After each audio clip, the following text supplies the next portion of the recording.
In a joint night operation, Sonamara Police and BSF personnel seized 44.5 kg of dried cannabis from UNC Nagar, Fakirdola border area on Thursday. According to Sonamara Police officer Inters Tapasdas, the seized contraband has an estimated market value of 8.9 lakh.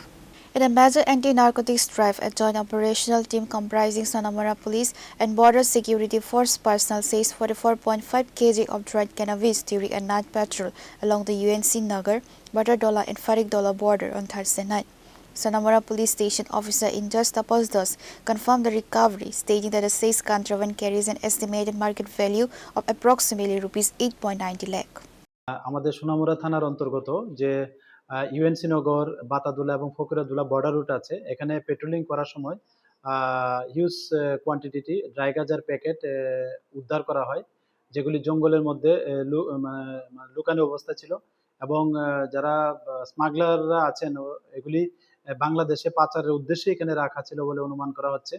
আর এগুলি যে ওজন করলে দেখা গেল সবগুলির ওজন 44 KG 500 গ্রাম। আর এগুলির যে destination market, black market value আনুমানিক 8,90,000 টাকার মতো হবে। তো এটা যে অপারেশন, এটাতে লিড করেছে আমাদের যে ইউএনসি নগর এবং বাতাদুলা বিউপির বিএসএফ আছেন, ওনারা লিড করেছেন 81 ব্যাটালিয়ন বিএসএফ। তো এ নিয়ে আমাদের সোনামুড়া থানাতে একটা ইনকোয়ারি স্টার্ট করি যে এগুলির যে গাঁজাগুলো আছে এগুলি প্রকৃত মালিক কে এবং এগুলির সঙ্গে কারা যুক্ত আছেন।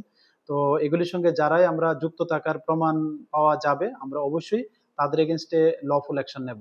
Preliminary investigation confirmed the seized cannabis was intended for smuggling across the Bangladesh border. Pure Report, Chinikhara.